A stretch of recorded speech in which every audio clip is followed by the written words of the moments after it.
इस्लाह मुआशरा और दुआइया प्रोग्राम में कहा गया है। मैं चाहता हूँ आप हजरात के सामने औलाद की तरबियत, औलाद के हुकूक से मुताल्लिक़ सबसे पहले कुछ बातें पेश करूँ। इंशाअल्लाह मौका हुआ तो आखिर में इस्लाह मुआशरा पर कुछ बातें पेश करूँगा।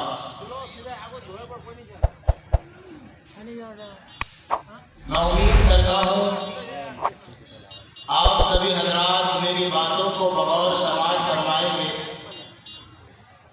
अल्लाह तबारक व तआला मुझे सही कहने और हम सबको अमल करने की तौफीक नसीब फरमाए, क्योंकि जलसों, प्रोग्रामों, महफिलों का जो मकसद होता है वो अमल होता है।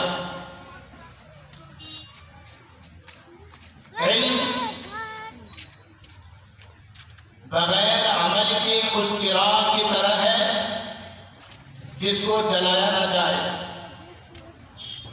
जब तक चिराग को जलाएंगे नहीं तो चिराग से फायदा नहीं हो सकता। इसी तरह जब तक इल्म पर अमल नहीं होगा तो फायदा भी नहीं होगा। अल्लाह तबारक व तआला ने हम सब हजरात को बहुत बेहतरीन मौका इनायत फरमाया है कि अल्लाह तबारक व तआला ने हम सबको यहाँ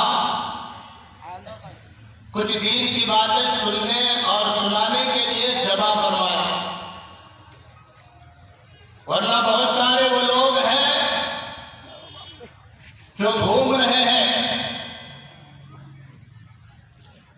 और दीन की बातें सुनने से महरूम हो रहे हैं।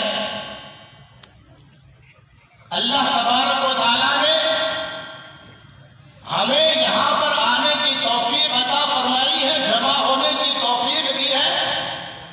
ये अल्लाह तबारक व तआला का हम सब पर बेहद एहसान और करम है।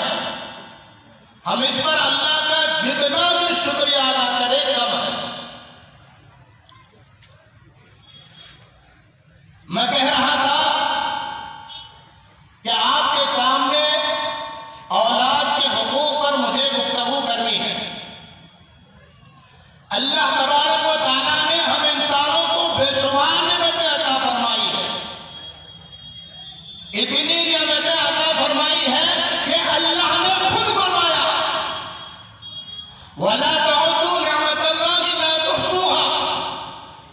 अगर अल्लाह की नेमतों को गिनना चाहोगे, शुमार करना चाहोगे तो गिन नहीं सकते, शुमार नहीं कर सकते। अल्लाह ने हमें जिंदगी दी, अल्लाह ने चांद सूरज सितारे दिए, अल्लाह ने आंखें दी, अल्लाह ने सुनने के लिए कान दिया, अल्लाह ने हाथ पैर दिए। इतनी सारी नेमतें अल्लाह ने दी कि हम गिन नहीं सकते, शुमार नहीं कर सकते। उन्हीं नेमतों में अल्लाह तबारक व तआला ने एक नेमत औलाद भी अता फरमाई है। औलाद ये अल्लाह तबारक व तआला की तरफ से बहुत बड़ी नेमत है। औलाद कितनी बड़ी नेमत है आप उससे जाकर पूछिए जो औलाद से महरूम है, जो नावलद है, जिसको औलाद नहीं है। वो आपको बताएंगे कि औलाद अल्लाह की कितनी बड़ी नेमत है। एक शादीशुदा जोड़ा जब शादी के इब्तिदाई अय्याम गुजार लेता है तो लड़के की ख्वाहिश होती है बाप बनने की और लड़की की ख्वाहिश होती है मां बनने की। जब शादी के बाद कई साल गुजर जाते हैं, औलाद नहीं होती तो फिर वो परेशान हो जाते हैं, दर दर भटक रहे होते हैं। कभी पीरों के पास चले जाते हैं, खुद भी दुआएं करते हैं, दूसरों से भी दुआएं कराते हैं, और कभी जाहिल पीरों के पास भी पहुंच जाते हैं। आजकल बहुत सारे कुछ लोग औलाद न मिलने की वजह से जाहिल पीरों के पास पहुंच जाते हैं और वो जाहिल पीर जो है अच्छी तरह से उनका जेब खाली कर देते हैं और कभी ईमान भी खाली कर देता है। आप कहेंगे ईमान कैसे खाली करता है? ईमान इस तरह से खाली करता है, ये जो जाहिल पीर होते हैं इनके पास कुछ लोग जाते हैं और कहते हैं कि औलाद मुझे नहीं हो रही, औलाद चाहिए, मैं क्या करूं?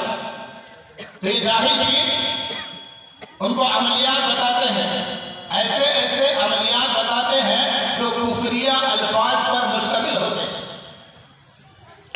जैसे यूं कहते हैं कि अगर आपको औलाद चाहिए तो एक काला मुर्गा ज़बह करके उसका उसके खून से तावीज़ लिखकर गले में लगाना है, तब औलाद होगी। कोई जाहिल पीर ये कहता है नऊज़ुबिल्लाह कि अगर आपको औलाद चाहिए तो रात के अंधेरे में कुरान के ऊपर तुम्हें गुस्ल करना पड़ेगा, तब तुम्हें औलाद होगी। कोई ये कहता है कि अगर औलाद चाहिए तो किसी के बच्चे को कत्ल करके फला जंगल में दफन करना होगा, तब तुम्हारे यहां औलाद होगी।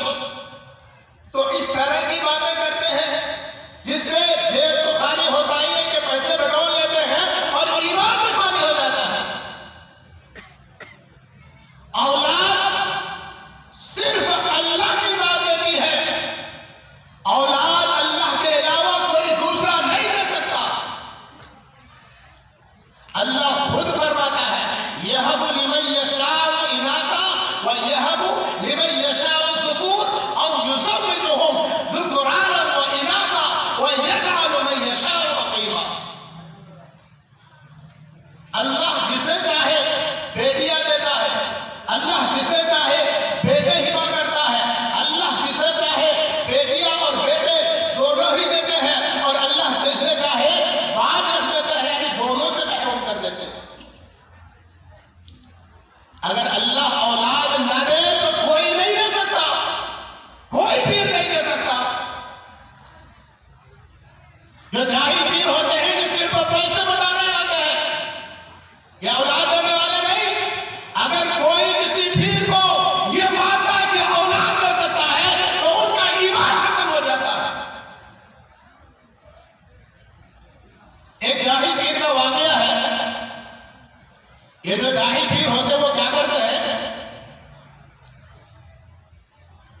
जब लोग उनके पास जाते हैं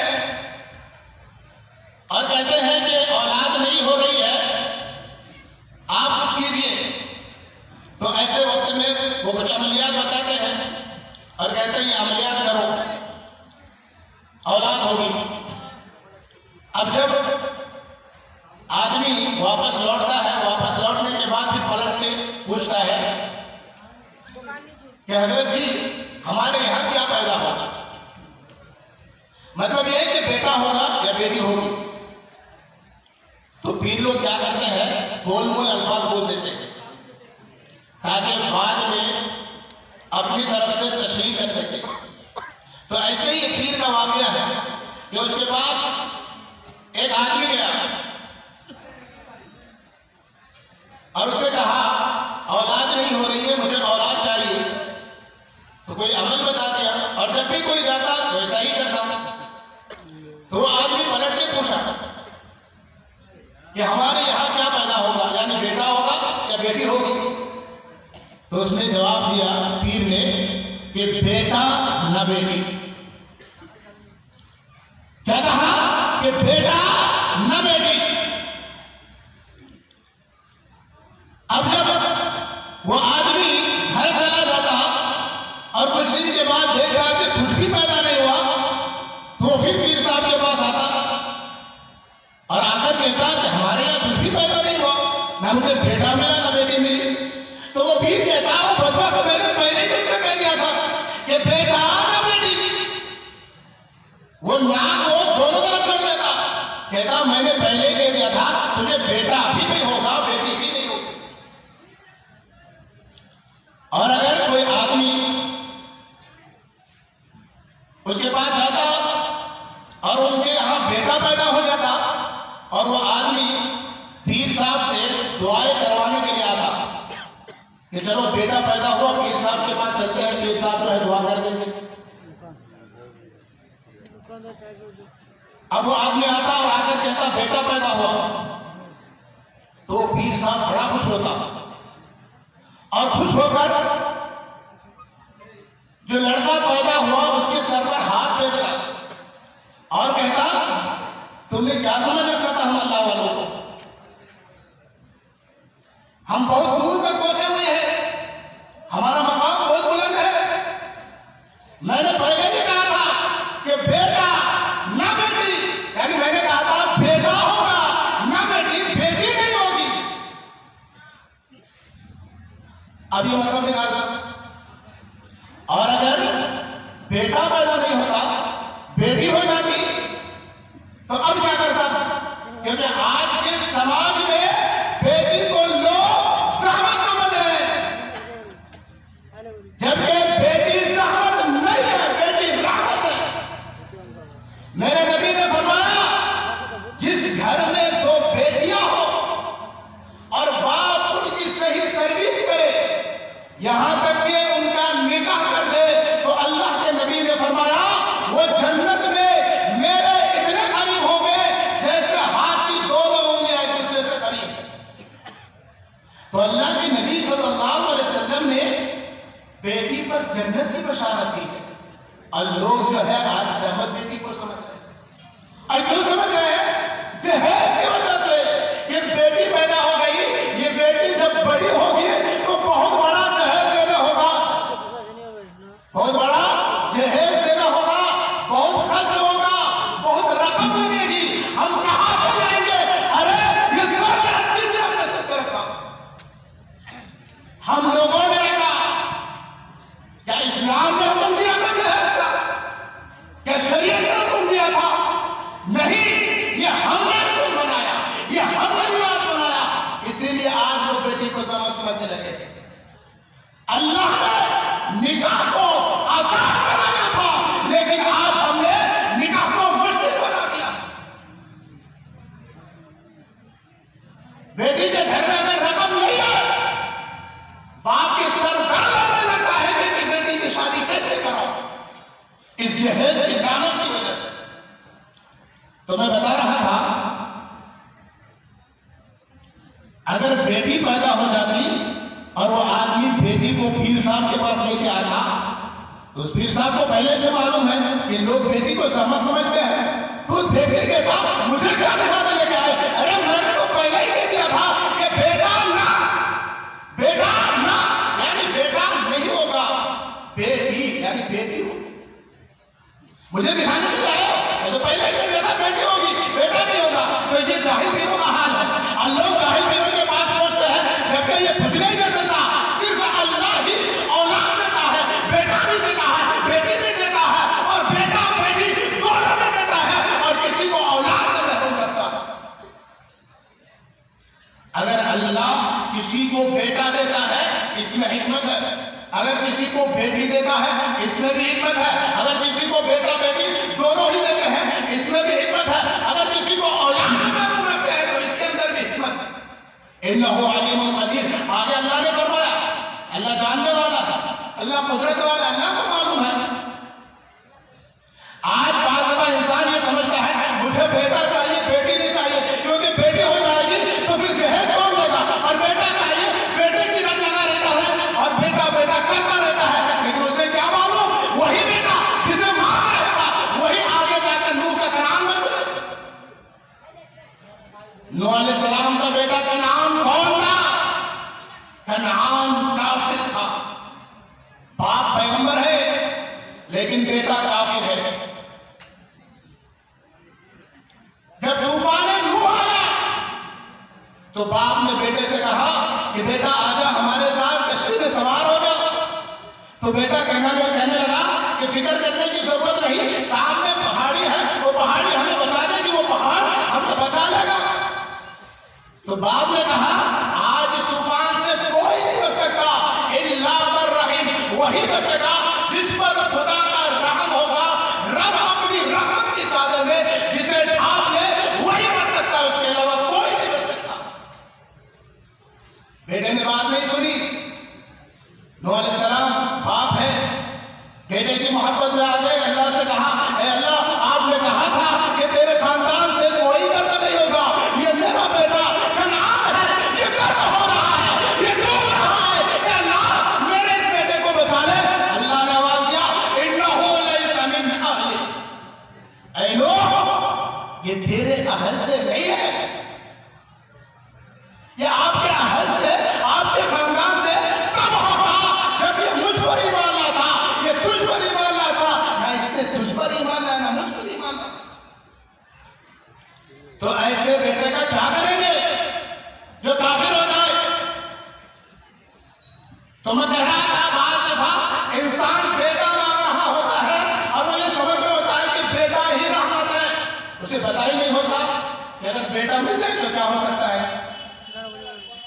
देहाती का वाकया है। एक देहाती ने एक मर्तबा बादशाह को घोड़े पर सवार देखा कि शान और शौकत के साथ घोड़े पर सवार है। देहाती के दिल में ख्वाहिश हुई कि मैं भी घुड़सवारी करूंगा, लेकिन बेचारा था गरीब, इतने पैसे थे नहीं जो घोड़ा खरीदे, इतनी रकम थी नहीं कि घोड़ा खरीदता। तो वो क्या करने लगा, अल्लाह से दुआएं करने लगा और एक ही दुआ करता, हे अल्लाह मुझे घोड़ा दे दे, उसके सिवा कुछ भी नहीं चाहिए। वो यही रट लगा के था, एक घोड़ा दे दे, उसके अलावा कुछ नहीं चाहिए, एक घोड़ा दे दे, उसके अलावा कुछ नहीं चाहिए। एक मतलब ऐसा हुआ, वो देहाती जंगल की तरफ गया और एक जंगल में बैठकर वही रट लगा रहा था, अल्लाह एक घोड़ा दे दे, उसके सिवा कुछ नहीं चाहिए, अल्लाह एक घोड़ा दे दे, उसके सिवा कुछ नहीं चाहिए। शहर का जो कोतवाल था उस जंगल की तरफ से उनका गुजर हुआ और उस कोतवाल की घोड़ी थी और वो घोड़ी गाभिन थी, हमल से घोड़ी ने एक बच्चा जन्म दिया। जब घोड़ी ने बच्चा जन्म दिया तो अब वो बच्चा क्योंकि अभी अभी पैदा हुआ, चल नहीं पा रहा, कोतवाल परेशान हुआ, अब मैं क्या करूं? तो उसने इधर उधर नजर दौड़ाई तो देखा एक आदमी जो है वो कुछ रट लगा रहा। कोतवाल ने उसे जाकर एक थप्पड़ मारा और उसे कहा कि उठ, अरे घोड़ी का जो बच्चा, इसे अपने गर्दन पर उठा और शहर लेकर जा। वो बेचारा क्या करता, चारों नाचार उसने कोतवाल की बात मानी और घोड़ी का जो बच्चा था उसे गर्दन पर उठाया और शहर की तरफ जाने लगा। अब वो शहर की तरफ जाते हुए कह रहा था, अल्लाह मियां की दुआ को तो सुनता है लेकिन समझता नहीं। क्या कहने लगा, अल्लाह मियां दुआ तो सुनता है लेकिन समझता नहीं है। मैंने अल्लाह से दुआ मांगी थी, हे अल्लाह मुझे घोड़ा दे दे ताकि मैं घोड़े पर सवार हो जाऊं, लेकिन अल्लाह ने मुझे ऐसा घोड़ा दे दिया कि वो घोड़ा मुझ पर सवार हो गए। क्या मतलब, क्योंकि वो घुड़सवारी के लिए अल्लाह से घोड़ा मांग रहा था, घोड़ा तो मिला, यानी घोड़ी का बच्चा, लेकिन वो ऐसा था वो चल नहीं सकता, उसको गर्दन को उठाकर ले जाना पड़ा। मैं इसलिए ये बताना चाह रहा हूं कि बार दफा हम किसी चीज को मांग रहे होते हैं, हमें पता नहीं होता है कि वो हमारे लिए बेहतर है या नहीं। कोई कह रहा होता मुझे बेटा चाहिए, लेकिन उसे पता नहीं कि कोई बेटा हो सकता है आगे उनके लिए जहमत बन जाए, सरदर्द का जरिया बन जाए। तो अल्लाह जो दे उस पर खुश हो जाना चाहिए और अल्लाह का शुक्र अदा करना चाहिए और अल्लाह से यह दुआ करनी चाहिए, अल्लाह मुझे नेक सालेह औलाद दे, चाहे वो लड़की हो चाहे वो लड़का हो। तो अल्लाह से नेक सालेह औलाद मांगनी चाहिए। आप लोगों ने हुकूक़े वालिदैन पर बहुत बार बयान सुने होंगे,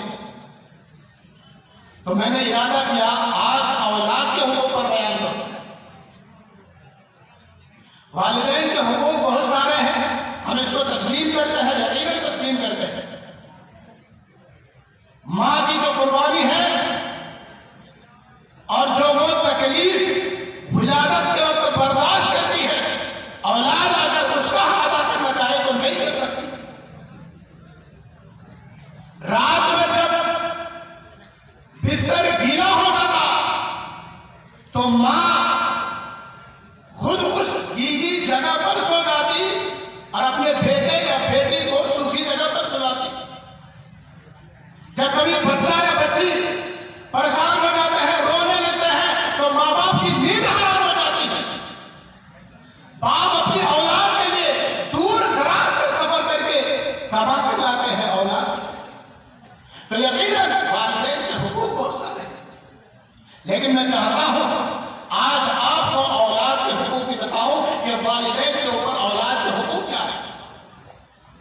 अगर माँ बाप औलाद के हुकूक को अदा करेंगे तो औलाद माँ बाप के हुकूक को अदा करेंगे। बाद दफा ऐसा होता है, माँ बाप के जहन में ये बात तो रहती है कि मेरे बहुत सारे हुकूक है, हमारे बहुत सारे हुकूक हमारी औलाद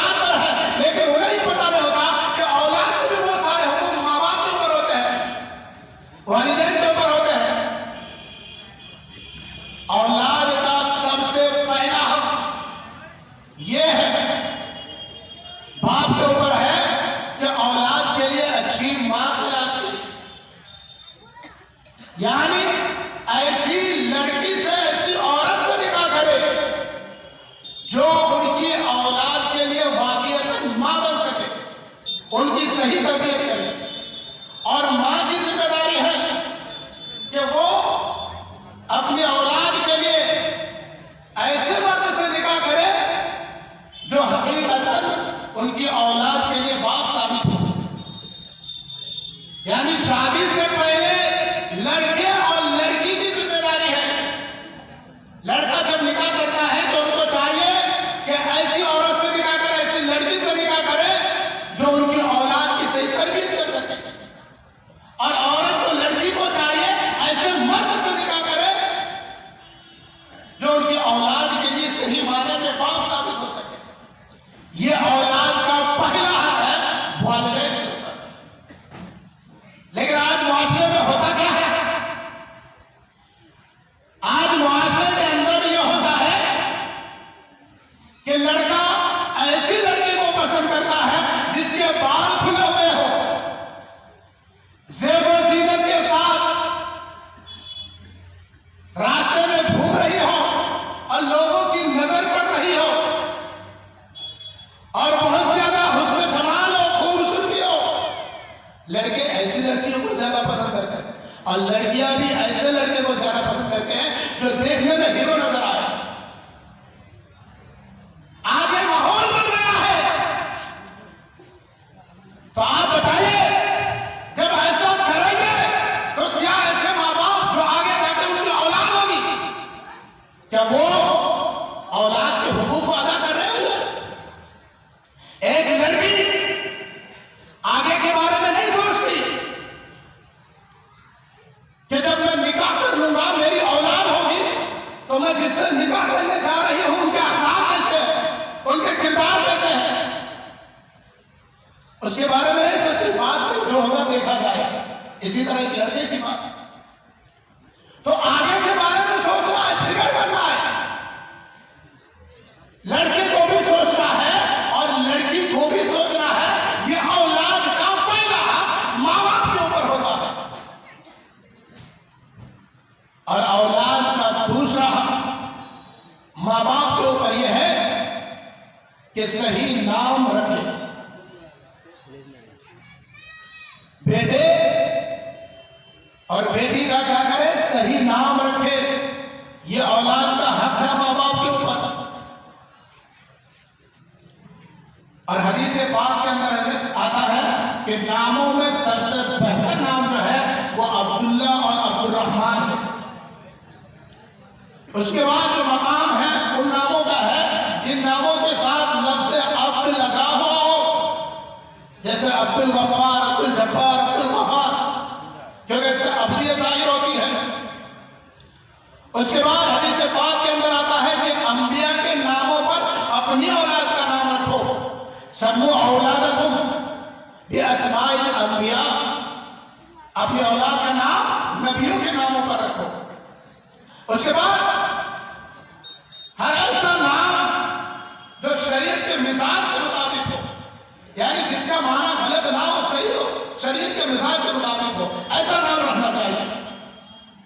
लेकिन अफसोस यह है आज लोग जब अपने बच्चे या बच्चियों का नाम रखते हैं तो पहले वो ये तलाश करते हैं कि ये तो देखे हमारी बस्ती में, हमारे गांव में जो मैं नाम रखने जा रहा हूं वो है कि नहीं। अगर है तो नहीं रखना, कोई दूसरा नाम तलाश करना है। जो नाम नहीं है वो रखना है। अगर किसी मौलवी साहब के पास पहुंचना है कि मौलवी साहब कुछ नाम बताइए, बेटा हुआ है या बेटी हुई है, कोई अच्छा नाम बताइए। मौलवी साहब नाम बताते हो, कहते हमारे गांव में इस नाम से ये नाम नहीं चाहिए, कोई दूसरा बताइए। दूसरा बताए तो वो भी मौजूद है। नाम अच्छा होना चाहिए। गांव के अंदर अगर एक से कई नाम एक ही तरह के मौजूद हो, इससे क्या फर्क पड़ता है? साहबा किराम में अब्दुल्ला इब्न मसूद, अब्दुल्ला इब्न उमर, अब्दुल्ला इब्न अब्बास, अब्दुल्ला इब्न अब्बास, अब्दुल्ला अब्दुल्ला अब्दुल्ला सभी रख रहे थे साहबा किराम। वो ये देख नहीं रहे थे कि इस तरह का नाम किसी और का है या नहीं, बल्कि वो ये देख रहे थे कि अल्लाह ने पसंद किया है नामों को, वो देख के नाम रखा करते थे।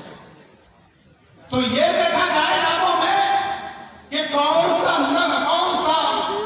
नाम शरीयत के मिजाज के मुताबिक वो नाम रखा जाए। तो औलाद का दूसरा हक माँ बाप के ऊपर क्या है कि नाम सही रखा जाए। हजरत उमर फारूक रज़ी अल्लाह तआला अन्हु के पास एक शख्स आया और उसने आकर अपने बेटे की शिकायत की और कहा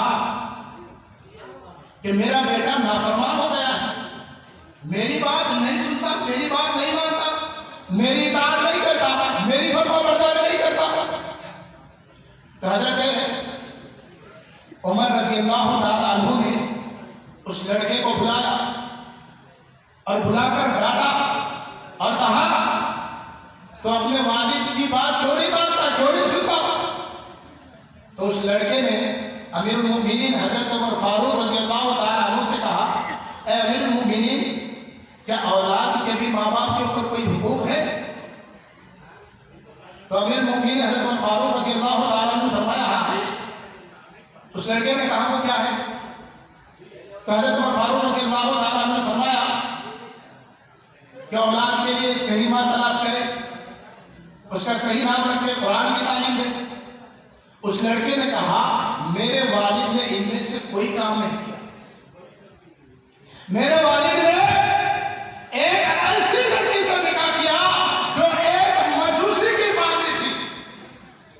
मजूसी कहते हैं आग परस्त को, जो आग की पूजा करते हैं।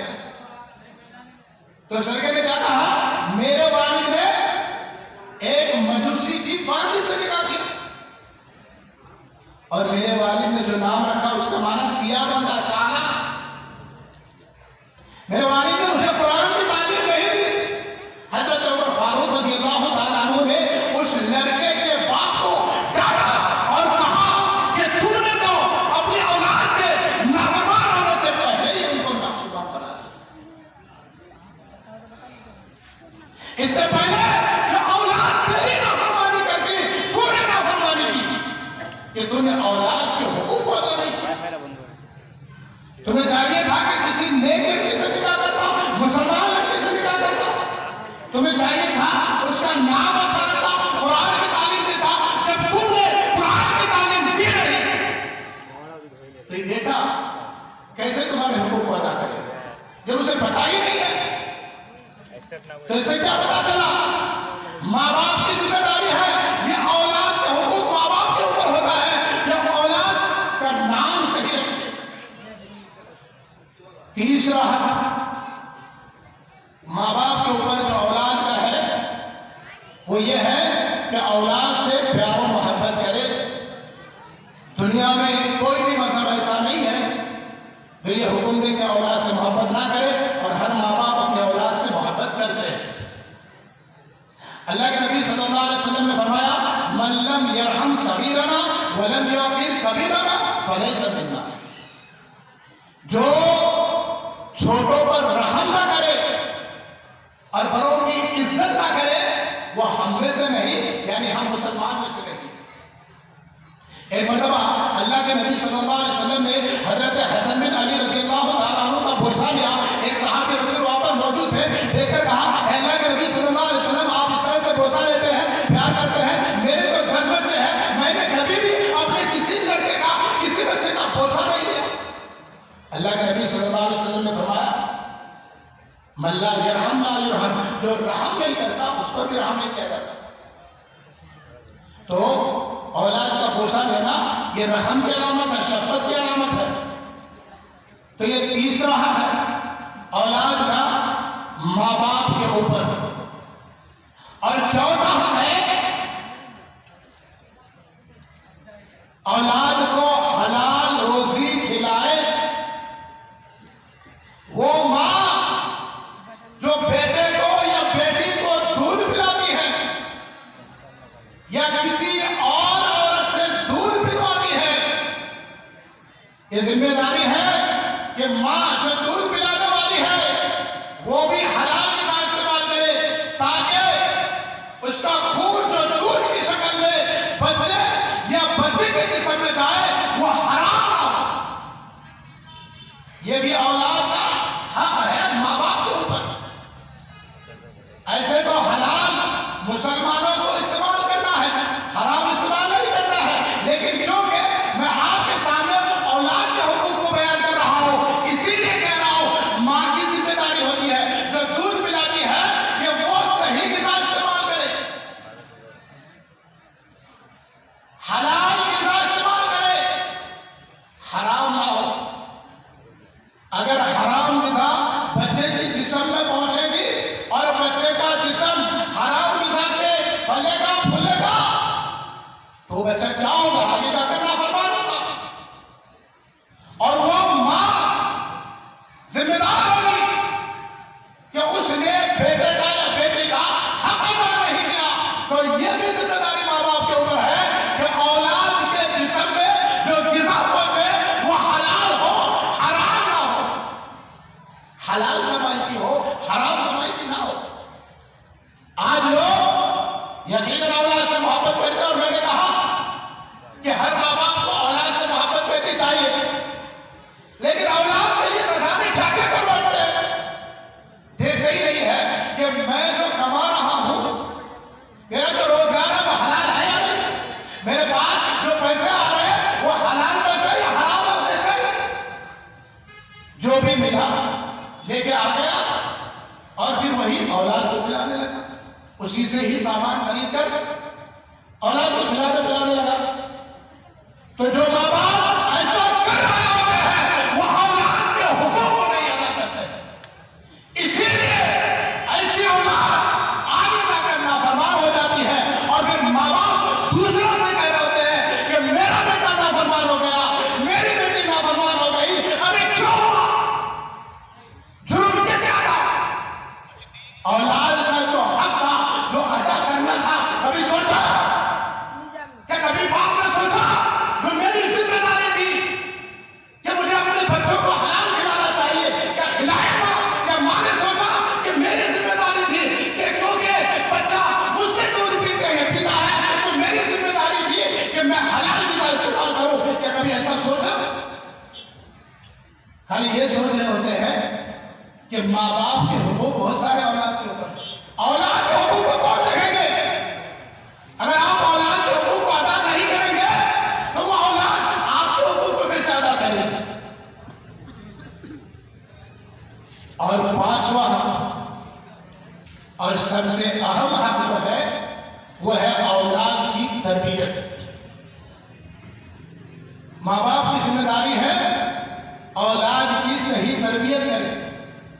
अगर औलाद की सही तरबियत नहीं होगी तो औलाद नाफरमान बन जाएगी, और यह भी हो सकता है औलाद के हाथ आपके गिरबान के गले तक पहुंच सकते हैं। एक मशहूर बात मैं आपके सामने पेश करता हूं। एक मरतबा एक नौजवान ने एक इंसान को कत्ल कर दिया। मुकदमा अदालत में पहुंचा, जज ने उस नौजवान को फांसी की सजा सुना दी।